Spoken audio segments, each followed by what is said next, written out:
Slaanesh, the Dark Prince of Chaos, is an insidious, gluttonous blight upon the galaxy, a god birthed from the vilest excesses and unholy indulgences of the fallen Eldar. Known amongst mortals by many titles, such as the Prince of Pleasure, the Perfect One, the Master of Excess, and among the Eldari as She Who Thirsts. Slaanesh is the embodiment of decadence, the harbinger of unquenchable hunger for perfection, and the abyss into all who dare to seek ultimate fulfillment are dragged into. Born of the Eldar's boundless arrogance and the relentless pursuit of sensations, Slaanesh is the youngest of the four Chaos Gods, its birth marked by the annihilation of a once mighty civilization. In their golden age, the Eldari made nothing of labor and war, surrendering themselves to a spiral of depravity so deep it tore a wound in the very fabric of reality. Across eons, their lust, their art, and their violent hedonism pooled within the immaterium until congealed into something more terrible than their darkest nightmares. Thus, in a cacophony of psychic screams and a tidal wave of psychic carnage, Slaanesh clawed its way into existence during the cataclysm known as the Fall. The Dark Prince's birth scream shattered the Eldari Empire, obliterating worlds in an instant and birthing the Eye of Terror, a warp rift from which demonic legions poured forth. Slaanesh devoured countless Eldari souls, absorbing their very essence into its being. Only a scattered few survived, their numbers so pitifully small that their once proud race teeters perpetually on the edge of extinction. Their gods fared no better, for Slaanesh hunted them down like a predator gorging on prey. Only Cain, Segura, and Isha endure, although each paid a heavy price for their survival.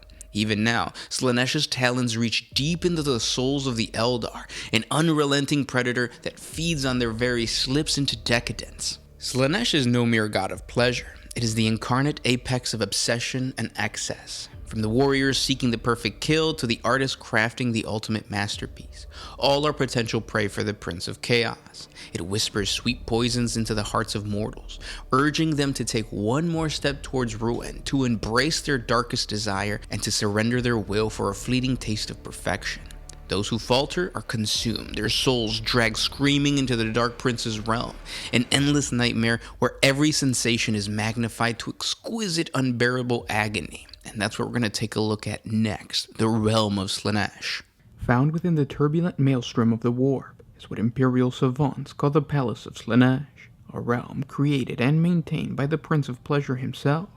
But unlike the other realms ruled over by the opposing Chaos Gods, Slaanesh's domain is open to any being who wishes to visit the Lord of Excess. Imperial preachers and cardinals use stories taken from eyewitness descriptions of the Palace of Slaanesh as a way to warn the imperial public about the dangers of temptation. These tales of the palace may be based on real experiences, or may be pure and mad ravings brought on by fever or drugs, but real or imagined, they are powerful tales protecting the simple-minded from dreams of uncontrolled excess that corrupts the mind. The stories always describe the prince's domain as a welcoming palace that sits at the center of the Chaos God's territory. It is surrounded by 6 distinct domains arranged in concentric rings, each holding different temptations for those who dare wander through the Dark Prince's realm. In each ring, temptation is used as a weapon more powerful than a chainsword or bolter. The goal of Slaanesh's home is to consume the weak and the dim.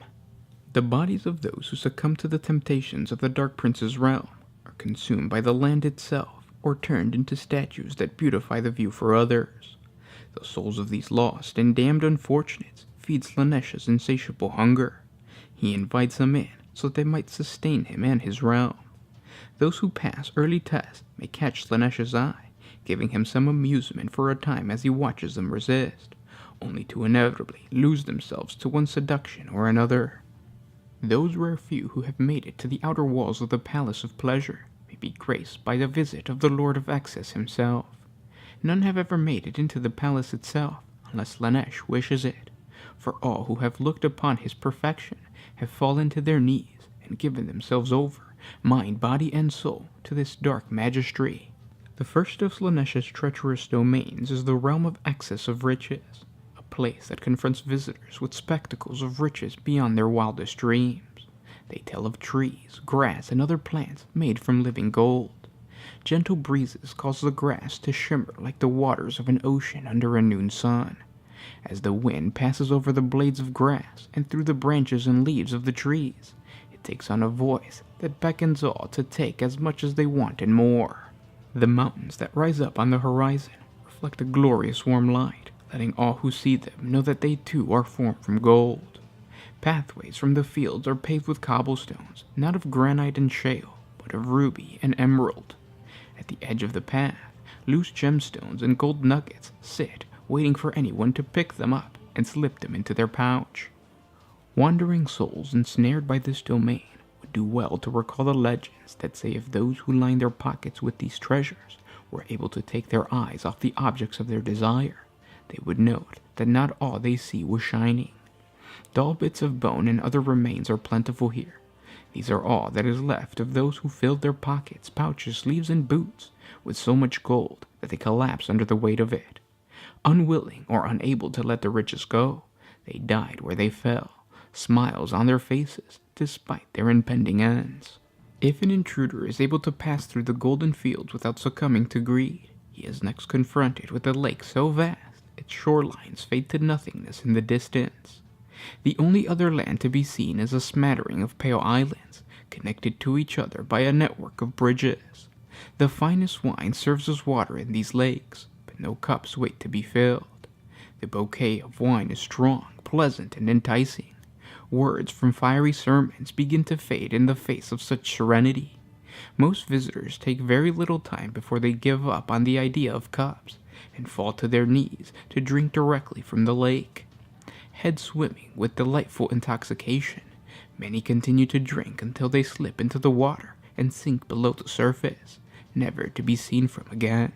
Those who are able to lift their heads from the wine cast their gaze more closely to the islands and see them for what they are. Hunched giants holding aloft great tables heaped with extravagant feasts. Exotic fruits, rich bread, and meat of every kind are present. Swimming to these islands is perilous, and many who sense they become wine intoxicated sink beneath the waves, joining the countless others who have slipped beneath the carmine liquid. For the ones that make it, the reward is astonishing. Each bite is better than the finest meal they have ever experienced. Each morsel is a decadent delight for the tongue. Faster and faster the wayward consume the food. The voracious eaters force handful after handful down their throats. In his blinding need to consume, he does not notice that some of the meat comes from carcasses with all too familiar forms. Even if he were to somehow stop forcing food into his own stomach long enough to recognize the fate that awaits him, he could not stop. Given completely over to gluttonous indulgence, the mortal only stops eating when his body fails and he finally collapses into the feast, awaiting for the next hungry diner. For those that survive the second ring, legends say that the Dark Prince filled his third ring of his domain with visions, scents, and experiences that overload the mind and body of anyone who makes it this far. Rich fields of pleasing textured grasses fill the ring, lit with teasing gold hues. Soft tents made of spun dream thread reflect visions gleaning from the deep subconscious of those who gaze upon them, forming corridors so narrow that a traveler cannot help but brush up against them and feel their cloying embrace. From one vista to the next, visitors travel through a series of decadent paintings, each more twisted and inviting than the last. Savants know this ring as the axis of bodily delight. The crude flesh dens of the underhives or the elegant shadowed parterres of the spires cannot present anything close to what the Lord of Endless Delight offers. Demon and mortal bodies entwine until they become one. Forms so beautiful they are difficult to look at. Resistance is all but impossible. The sights and sounds of the offered pleasures are sufficient to enthrall most who see and hear them. The assault on the senses does not end with these things.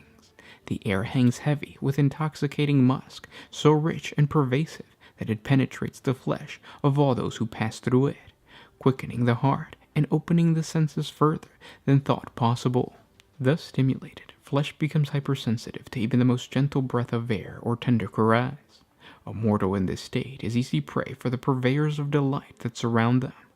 Closing in on their now willing victims, daemonettes offer comfort with soft, voracious flesh kisses, with razor-fanged mouths, and embraces from piercing claws. If a mortal is able to overcome his cardinal instincts, he moves on to the next ring, the Ring of Excessive Adoration.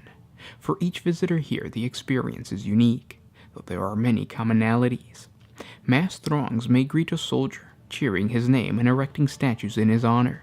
Planetary governors may see themselves establishing such complete order that they gain control of an entire system. Whatever the scenario present to him, the victim of these visions finds it incredibly difficult to pull himself out of the dream. Unlike the dreams experienced when a person sleeps, these illusions do nothing to seem impossible. As soldiers have seen others elevated and have been trained to act for glory. History is filled with tales of governors who have carved out great realms among the stars. These and more offer solidity to the visions encountered, drawing the dreamer further and further into illusionary depths. Only self-doubt gnaws at some, and these are the ones that break free.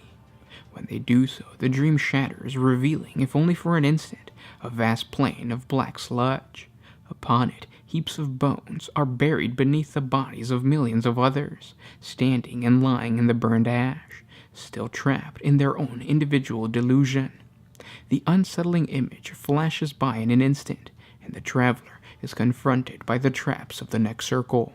This next ring is the Ring of Excessive Achievement. It appears to be a grand forest with dense clusters of majestic trees that house secluded open areas known as glades. The sound-baffling effects of the trees put the mind in an introspective position. The long walk gives it time to wander. The glades are inviting and serene. In the center of each glade is a perfectly still pool that invites the traveler to sit and reflect upon his thoughts. As he stares into the pool, he recalls his accomplishments and dwells on what more he could achieve. Sitting there, lost in thought, the undergrowth of the glade begins to creep in on him. Thorny branches reach towards him, staggering vines descend from the trees, gently coiling around his neck.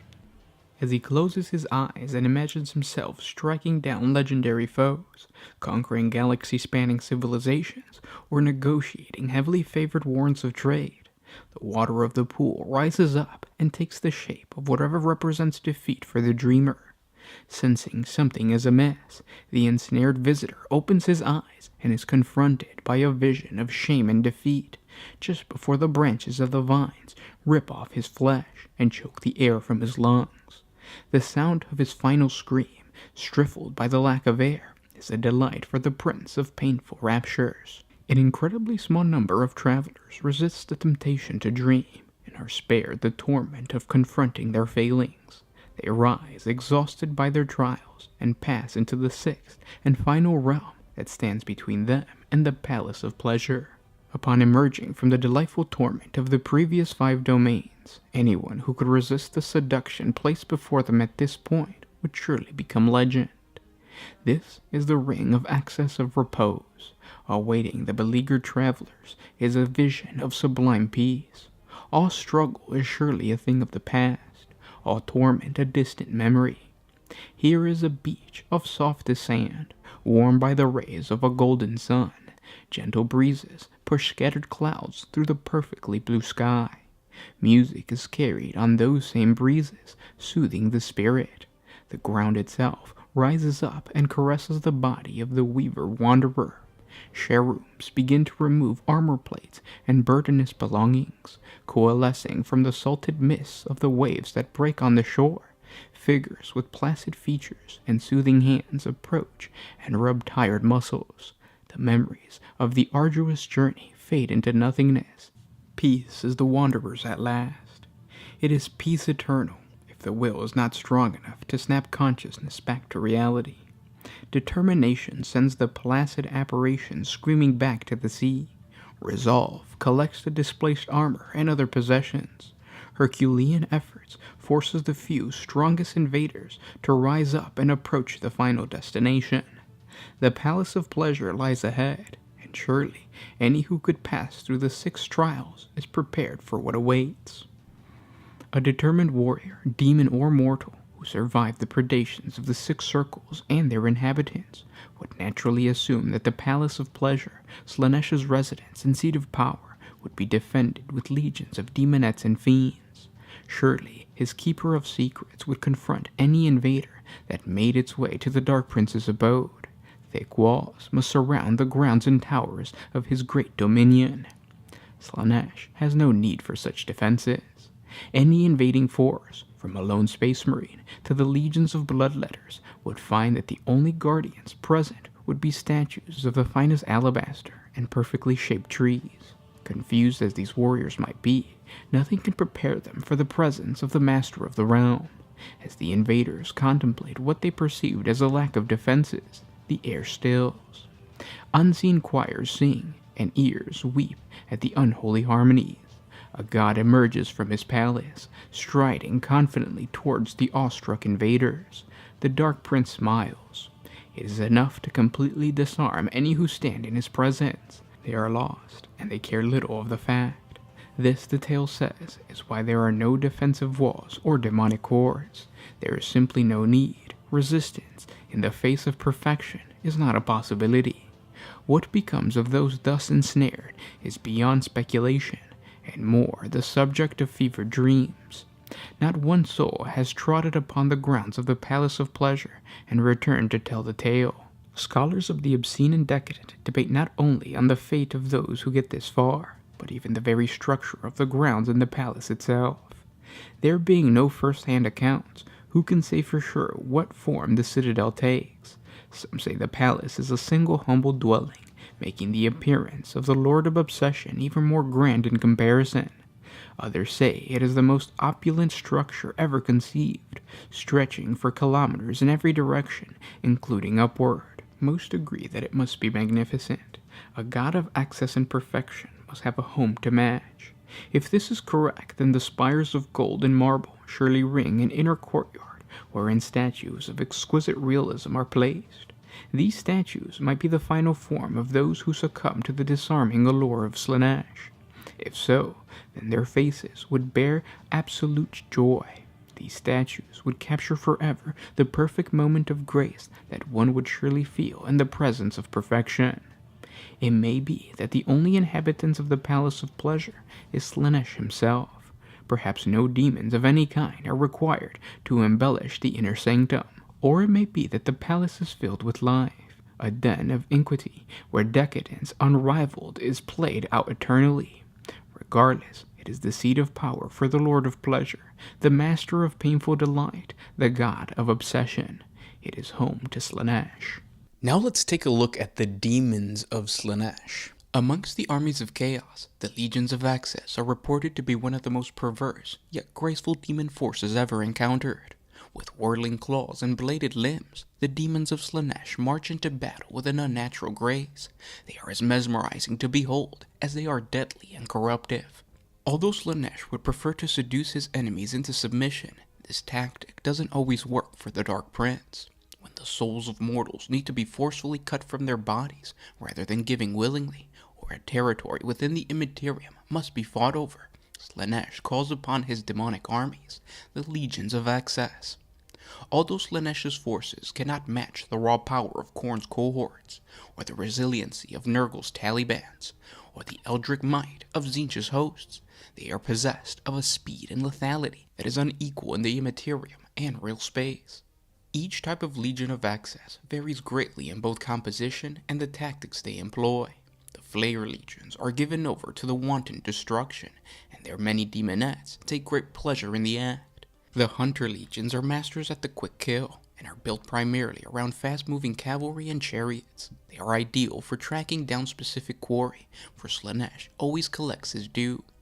The Flamboyant Glamiatrix Legions are the most sorcerous, relying heavily upon psychic powers and mesmerisms. The Terror Legions are a shock force, specializing in elaborate, gory displays of combat. They are infamous for unleashing a barrage upon the senses, and can overwhelm weak-willed enemies. The Legions of Eternal Punishment have no speciality, but rather call upon the damnations of Slaanesh, intermixing facades of magic and temptation alongside their finely honed battlecraft. Perhaps the strangest of all the Legions of Access are the Courant Legions. To them, battle is but a dance. Their garish demons whirl about one another as they slay the foe in bizarrely choreographed maneuvers.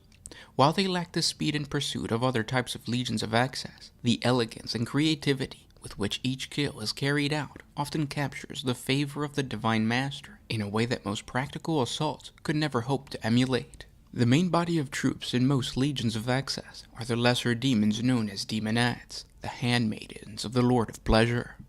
These feminine-looking lesser demons' seductive bodies are startling contrast to their grotesque claws. They are lightning-quick and fearful foes in hand-to-hand combat. In battle, daemonettes can be seen in a swift surge dancing across the bloody-soaked ground, dead bodies forming a carpet beneath their feet. Their honeyed voices are raised in joyous songs of praise to Slaanesh as they slay and maim in the name of agony and pleasure. They are swift, dexterous killers, gifting their victims with a mixture of excruciatingly painful caresses and the most delicate and tender of killing strokes. Even in the most gruesome of conflicts, daemonettes smile in secret ecstasy as they go about their deadly work, delighting in the raw waves of emotion emanating from their enemies. They are vicious in the extreme, and never miss an opportunity to inflict a last twist on the foe's wound before they can die. Indeed, daemonettes enjoy nothing more than playing with their prey, such as holding up an enemy's severed limb to show the shocked victim, or using their serpent-striking speed to inflict dozens of cosmetic wounds to trace rude words in their target's body. Each act of disfigurement and humiliation is met with a shrill excitement by the daemonettes, each trying to outperform the other in some extravagance. By doing such horrific acts, they can then drink in the terror and despair, tasting the raw emotions that fill the air. The cavalcades of these legions, with a predilection for speed or hitting power, such as the Hunter or Terror legions, will often include a large number of Seeker cavalry. A steed of Slaanesh is a swift and powerful bipedal creature, with a serpentine body propelled on two long muscular legs. The color of its hide eternally shifts from a soft blue to pastel purple. Its head is extremely narrow, little more than a slender snout with eyes, from which a tongue several meters long darts out. The steed's tongue can taste the desires of mortals, and so swollen are their sensoriums that they can trace fear, joy, and lust on the breeze from a kilometer away. Their eyes glint with energies of the god that created them. Sometimes a daemonette, or rarer still, a mortal champion, will steal into Slaanesh's glorious pastures to secure themselves a steed from amongst the herds.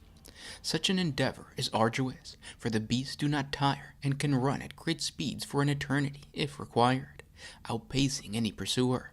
To succeed, the hunter must exploit the creature's insatiable curiosity. Like all demons of Slaanesh, the steeds crave sensory experiences, and they will quickly investigate something that is new or different. A cunning pursuer can lure a steed with shining gems, or ambush them as they drink from rivers of exotic spirits or scented oils. If a daemonette can sneak close to a steed while it is distracted, she can use a chain of fine gold or silver to ensnare it. Steeds are vicious, and their clawed feet kick and their tongues lash out like whips as they seek to escape. Once chained, the daemonette has many ways to placate the beast and calm its anger, making it her own. With her new mount secured, the daemonette will ride into war as a Seeker of Slaanesh. Seekers of Slaanesh are swift beyond belief, their long, sinuous bodies undulating as they speed towards the foe on delicate, bird-like feet. With their unnatural tracking ability, there is little sense in running from a Seeker, and few of their chosen quarry ever escape. The demons often back off in their pursuit, so as to prolong the terror of their victim, fanning the flames of false hope for a little longer. When they go in for the kill, the steed's long, toxic-coated tongues dart out to ensnare the victims, shuddering in delight as they taste the mortal soul. Before the horrific morsel can struggle free, they are dragged towards the demonic beast and their riders, whose fanged smile and curving claws welcome them to an agonizing oblivion. Oftentimes, daemonettes combine these seekers into secret chariots of Slaanesh. Secret chariots are no subtle creation, as the straining, demonic steed pulls the secret chariot to full speed. Swirling shapes sear the air with blinding streaks of the most vibrant and luxurious colors. The metal axles screeching in disharmony akin to the wailing of tormented souls, a terrible cacophony that elongates between the chanting of the daemonettes and the hoots of the steed. When the chariot finally crashes home, the daemonettes dance from yoke to spar, laughing as their ever-dispelling strikes weave bloody trails in the air. Also common amongst the Legion of Excess is a variant chariot known as a Hellflayer of Slaanesh. The Hellflayer of Slaanesh is armed with a large, grinding blade in its center to slice apart enemies caught in its path. All of these fast-moving demons are in support of demon packs in the Legion of Access. Any of the Legion types can include the beasts known as Fiends, but they appear in great numbers in the Glamatrix and the Terror Legions, and are infrequent in current legions. Fiends of Slaanesh appear to be unholy mixtures of creatures, chimerical beings from warp-induced nightmares given physical shape. Such a collage of forms should by all rights repulse the sane mind, but fiends exude an unnatural musk, a heady fragrance that attracts and immobilizes their prey. The narcotic pleasure they exude are reserved only for their enemies, lacing mortal thoughts with the most rapturous of dreams. As a mortal succumbs to the persistent sweet taste of euphoria, their limbs grow heavy, and their mind drifts dreamily elsewhere. It is then that the fiend closes in, moving like a swafting breeze given form, until the demon's razor-sharp claws sweep down and render its unresisting victim apart with luxurious care. A god of whims and bizarre fancies, the Dark Prince encourages such personal fulfillments in his generals, the Keepers of Secrets. There is nothing so repulsive, yet charming, as a greater demon known as the Keeper of Secrets, the closest companion and servant of Slaanesh, and the leaders of his Legion of Access. Covered in glamour and mind-dulling musk, these monstrous demons mask their true nature with supernatural allure. Their powerful muscular bodies are always decked with jewels that hold the souls of their choicest victims, and their razor-sharp claws are always decorated with brightly colored lacquer. A Keeper of Secrets is a highly intelligent creature, a being whose silver tongue and languished gestures belie its true power. It is claimed these are the most entrancing of all immortals, and that to look upon one is to surrender every last shred of self-will. A greater demon of Slaanesh knows the most intimate desires of every mortal being, and will use this horrific knowledge to gain power over its foes, seducing them with whispered promises they cannot hope to resist. Few who have encountered these demons can describe the shame of their desire, nor the lust for violence and depravity that overwhelms their rational sense in its presence. But the Keeper of Secrets is more than just a master of the psyche. On the field of battle, it is a graceful yet vicious killer that delights in the excessive wanton violence it unleashes. Pain and pleasure are irrevocably blended in the minds of Slaaneshi greater demons, meaning that their blissful enjoyment of battle is unmatched in or outside of the warp. However, Keepers of Secrets are only used by Slaanesh when all else has failed, for violence is but a small element of the Dark Prince's nature. When sheer, uncompromising force is the only course left, Slaanesh tasks his greater demons to deliver it in excess. Keepers of Secrets take sadistic pleasure in all acts of killing and torture, considering excruciatingly painful deaths as another form of creative expression. They take delight in the interplay of explosions and horror, feeding upon the strong emotions triggered by mortals as they are torn apart. Their limbs are both delicate and hideously strong at the same time, moving blinding strikes as they eviscerate their opponents, spilling blood in pleasing patterns and spreading bodies apart in an exotic tapestry. The desperate pleas of mercy and the berserker battle cries of blood-crazed warriors are like music to these greater demons' ears, a delectable opera that honors Slaanesh. The ways of murder are many, and the Keeper of Secrets must explore them all. On the field of battle, the Keeper of Secrets are rarely encountered alone. They are invariably accompanied by swarms of prancing daemonettes and ubiquitous lesser demons of the Prince of Chaos. They dance across the killing fields, singing the praise of their master and dealing death to the armies of men. Worst of all, the daemonettes often avoid killing the enemy's greatest champions and leaders, slaying or corrupting lesser troops as a delectable foretaste of the glorious spectacle that is the coming of the Keeper of Secrets. The champions are taunted and teased by the daemonettes until the battlefield is carpeted with the corpses of the twitching dead, and when the greater demon appears, the slaughter and corruption truly begins.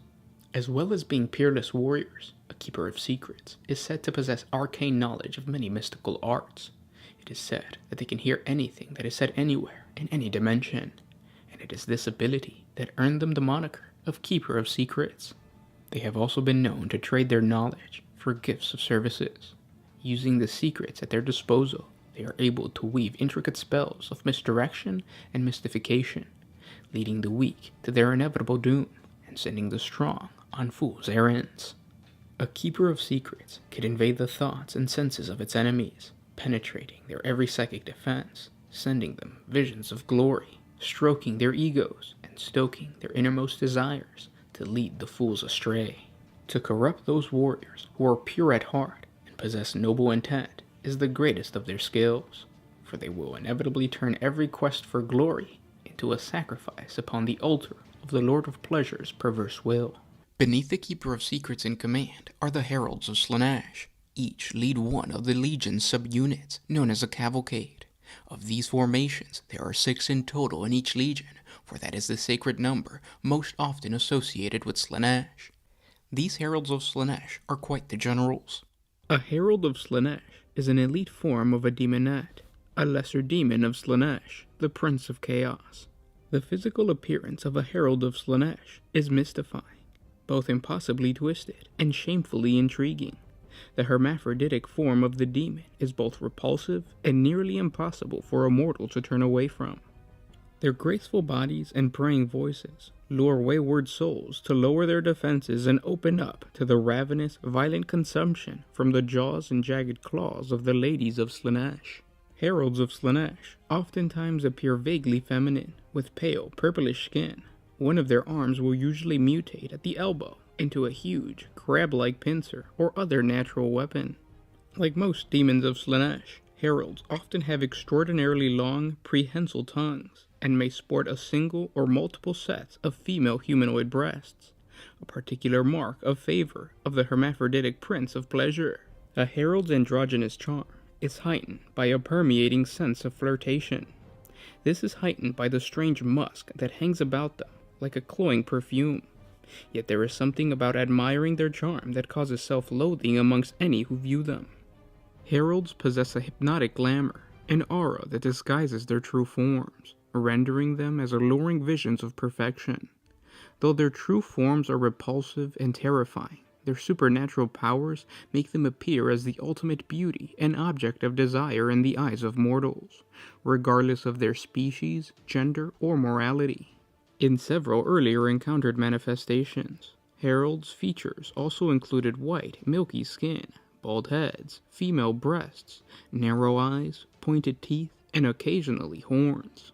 Their legs end in bird-like 3-taloned claws, and they may have long scything limbs in place of both arms. They are quick, attractive, and fearsome.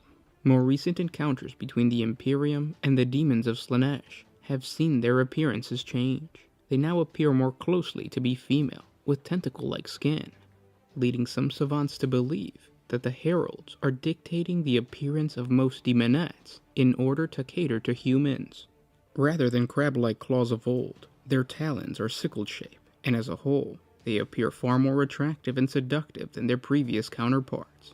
So much so that there are tales of soldiers refusing to fight when they catch a glimpse of their alluring beauty. The Heralds of Slaanesh are much more powerful than their sisters, and are allowed free reign within the pleasure palace in the realm of chaos. The greatest of their kind are even privileged enough to ascend to Slaanesh's dais, where they feed their twisted patron sweet meats and stroke his body with their oiled claws. When they are not reclining around their master's throne, the Heralds of Slaanesh serve him in other ways. Primarily, the handmaidens act as lieutenants in the Dark Prince's Legion of Excess, leading the lesser demons of the Legion's constituent conclaves to fulfill the desires of each Legion's ruling Keeper of Secrets. There were a number of titles borne by the Heralds of Slaanesh, such as the Artisans of Pain, Abbess of Avarice, or a High Bakan of Glut. Whatever the epithet, the Slaaneshi Herald is a beacon of depravity, and wherever she goes, she whips other minions of the Dark Prince into a hedonistic fury, inspiring them to new heights of depravity. To them, battle is but an ongoing dance, and the Heralds are accomplished choreographers and performers both. On the battlefield, they cast agonizing psychic powers to render their foes weak and inspire them to give in to their deepest needs, before nimbly falling upon them with bladed limbs. Some are even known to go into battle riding seeker chariots. While they are masterful warriors and leaders, it is also to these depraved creatures that the Lord of Excess entrusts his more subtle schemes, such as acting as temptresses within the varied circles of torment that surround the Pleasure Palace, or seducing weak-willed mortals to their god's cause. As of all his demons, they are the most sensitive to the delicacies that the Dark Prince's ploy require on occasion. They might establish Slaaneshi chaos cults, corrupt the planetary governors, or simply assassinate a troublesome commander in his quarters. With promises of glory and self-fulfillment, the heralds twist the aspirations and ambitions of her prey into self-obsession, paranoia, and madness, luring the victims onto the indulgent road towards self-destruction and the furtherance of the Dark Prince's desires. Although being the youngest of the Dark Gods, the Legions of Excess showcase how Slaanesh has the power to destroy any foe it comes across. And that's a deep dive on Slaanesh. There are many more Slaaneshi videos on the channel, so subscribe to the channel if you haven't done so. Check out our archives, and we'll talk tomorrow. This was Gersh1 with One Mind Syndicate, signing out.